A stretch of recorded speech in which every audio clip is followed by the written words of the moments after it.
Hi hello friends. Okay, இன்றைக்கி இந்த video வந்து எதை பற்றி இருக்க போகுது அப்படின்னு பார்த்தீங்கன்னா, ideas on demand, how to become a creative person அப்படின்ற ஒரு ஐடியாஸ் ஆன் டிமாண்ட் அப்படின்னு சொல்லி ஒரு புக்கை பற்றி தான் சின்னதாக ஒரு ரிவ்யூ மாதிரி. நான் ரீசெண்டாக படித்த புக்லேயே ரொம்ப ஒரு அற்புதமான ஒரு புத்தகம் இது. சும்மா லைப்ரரிலேருந்து யதார்த்தமாக எடுத்த புக்கு தான். இவ்வளோ நல்லா இருக்குன்னு நான் எதுவும் யோசிச்சு கூட பார்க்கல. ஓகே, இந்த புக்கோட ஆத்தர் பேர் என்னன்னு பார்த்தீங்கன்னா மிலாண்ட் ஹரிடாஸ் அப்படின்னு சொல்லி ஒருத்தர் எழுதியிருக்காரு. நான் அதோடைய ஃபோட்டோ, அந்த புக்கோட ஃபோட்டோ சைடில் கொடுத்துக்கிறேன், அதை பாருங்கள். கரெக்டாக ஸ்பெல் பண்ணான்னு தெரியல ஆத்தரோட நேம். ஓகே, இந்த புக்கு வந்து உண்மையாலுமே நல்ல ஒரு க்ரியேட்டிவ், எப்படி க்ரியேட்டிவாக திங்க் பண்ணுறது, எப்படி ஐடியாஸை மேக் பண்ணுறது, எப்படி ப்ராப்ளம்ஸ்க்கு ஐடியாஸ்லேருந்து சொல்யூஷனாக தேடுறது, எப்படி அந்த ப்ராப்ளம் சால்வ் பண்ணுறது, இப்படி நிறைய விஷயங்களை பற்றி இந்த புக்கு பேசியிருக்கு. ரொம்ப அழகாகவே பேசியிருக்கு. கண்டிப்பாக நீங்கள் படிக்கிற இந்த புக்கை படிக்கிற எல்லாருக்குமே இந்த புக்கு கண்டிப்பாக பிடிக்கும். இந்த வீடியோ யாரை பார்த்தீங்கன்னா கண்டிப்பாக இந்த புக்கை படிங்க, ஓகேங்களா? ஓகே, இந்த புக்கை பற்றி நான் ஒரு சில விஷயங்கள் மட்டும் சொல்கிறேன், ஸ்பாயில் பண்ண மாட்டேன். புக்கை நீங்கள் கண்டிப்பாக படிக்கிற மாதிரி தான் இருக்கும். எனக்கு ரொம்ப பிடிச்ச விஷயங்கள் மட்டும் நான் அதை ஷேர் பண்ணிக்கிறேன். ஓகே, இந்த புக்கில் எனக்கு ரொம்ப பிடிச்ச விஷயம் என்ன அப்படின்னு பார்த்தீங்கன்னா, ஃபஸ்ட்டு கம்ஃபர்ட் ஜோனை விட்டு வெளியே வாங்கன்னு சொல்லுது. ஏன் கம்ஃபர்ட் ஜோனை விட்டு வெளியே வரணும்? கம்ஃபர்ட் ஜோனை விட்டு வெளியே வந்தால் தான் நம்மளால் யோசிக்கவே முடியும். நம்ம கம்ஃபர்ட் ஜோனுக்குள்ளே இருந்துட்டோம்னா நம்மளுடைய சிந்தனைகள் வந்து அதுக்கு உள்ளே தான் இருக்கும். கம்ஃபர்ட் ஜோனை விட்டு வெளியே வரப்போ தான் நிறைய விஷயங்கள் பற்றி நம்ம யோசிக்க தொடங்குவோம். நம்ம வந்து அப்போ கம்ஃபர்ட் ஜோனை விட்டு வெளியே வரன்றது ஒரு முக்கியமான ஒரு விஷயம். அப்போ தான் வந்து நம்மளை வளர்த்துக்கிறதுக்கான ஸ்பேஸ் வந்து அந்த ஒரு டிஸ்கம்ஃபர்ட்லாம் இருக்குது, அந்த ஒரு ஜோன் வந்து நம்மளுக்கு கொடுக்கும். நம்ம கம்ஃபர்ட் ஜோனுக்குள்ளே இருந்தோம்னா அதே ஒரு விஷயங்களை அப்படியே ஃபாலோ பண்ணி அப்படியே போயிடுற மாதிரி இருக்கும். அதனால் மேக் யுவர் செல்ஃப் டு ப்ராப்ளம்ஸ்குள்ளே இருந்தால் தானே நம்ம சொல்யூஷன் தேட முடியும். ப்ராப்ளம்ஸ்குள்ளேருந்து வெளியே இருந்தோம்னா ஏன் சொல்யூஷன் தேட போகிறோம்? சொல்யூஷன் தேடுறதுக்காண்டி உங்களை நீங்களே தள்ளுங்க, ஓகேங்களா? அந்த விஷயம் எனக்கு ரொம்ப பிடிச்சிருந்துச்சி. அதுக்கப்புறம் வந்து என்ன சொன்னாங்கன்னா, நான் நிறைய விஷயங்கள் வந்து ஃபாஸ்ட்டாக செய்யுங்கன்னு, நல்லா ஃபாஸ்ட்டாக செஞ்சு முடிக்கணும், ஒரு விஷயத்தை ஃபாஸ்ட்டாக செஞ்சு முடிக்கணும் அப்படின்ற ஒரு விஷயம் வந்து எல்லாருக்குமே இருக்கும்ல, எனக்கும் தான் இருக்குது. ஆனால் இந்த புக் என்ன சொல்லுது அப்படின்னா, ஃபாஸ்ட்டாக செய்கிறத விட பர்ஃபெக்டாக செய்யுங்க. 10% ஃபாஸ்ட்டாக செய்கிறத விட 1% சூப்பராக செய்யுங்க. ஒரு 1% கரெக்டாக செஞ்சிட்டிங்க, 1% உங்களோட எக்ஸ்ட்ரா எஃபெக்டை போட்டு அழகாக செஞ்சிட்டிங்க அப்படின்னா அதுதான் வந்து அதுதான் முக்கியமே தவிர ஃபாஸ்ட்டாக செய்கிறதும் கிடையாது.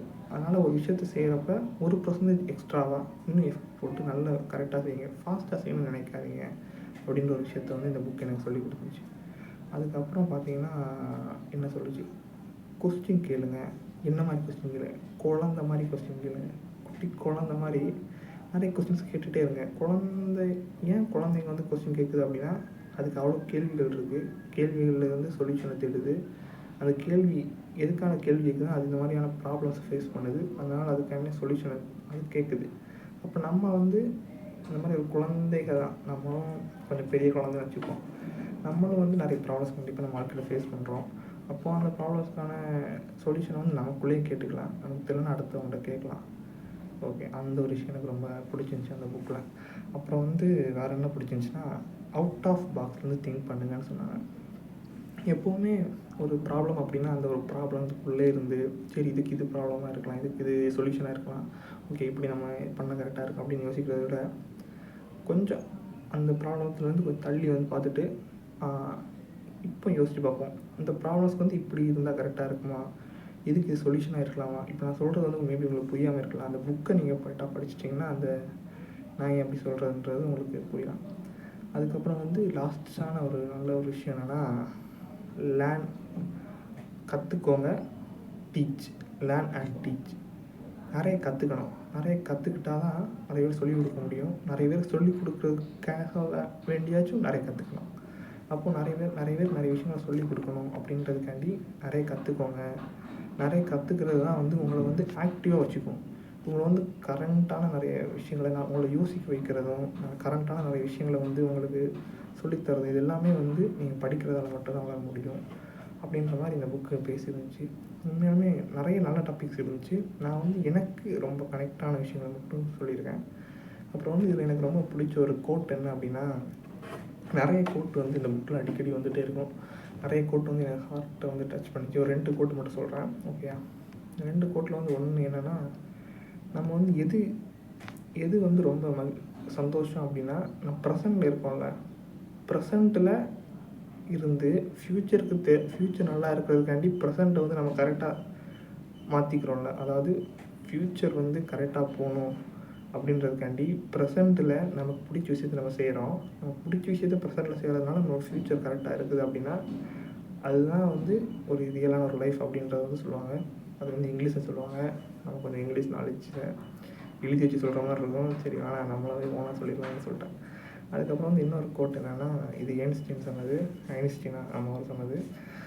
அவர் என்ன சொல்லுவார்னா, இந்த மாதிரி நான் வந்து அவர் வந்து ஒரு விஷயத்தை செஞ்சுட்ருக்கப்போ 1000 தடவை வந்து அது ஃபெயிலியர் ஆகிடும். அப்போ வந்து அவர் சொல்ல, நீங்கள் 1000 தடவை தோத்துட்டீங்க அப்படின்னு சொல்லுவாங்களாம். அப்போ வந்து நான் 1000 தடவை தோக்கலை, 1000 தடவை அதை 1000 தடவை நான் வந்து அதற்கான வழியை நான் கண்டுபிடிச்சிட்டு இருந்திருக்கேன்.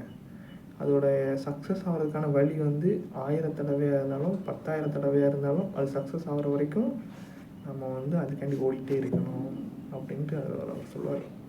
இந்த 2 கோட்டுமே எனக்கு ரொம்ப பிடிச்சிருந்துச்சி. ஓகே, நீங்கள் இந்த புக்கை படிச்சுட்டு உங்களுக்கு எந்தெந்த கோட்லாம் அது பிடிச்சிருக்குன்னு பாருங்கள். பிடிச்சிருக்குன்னு சொல்லுங்கள். ஓகே, சரி, பாய்.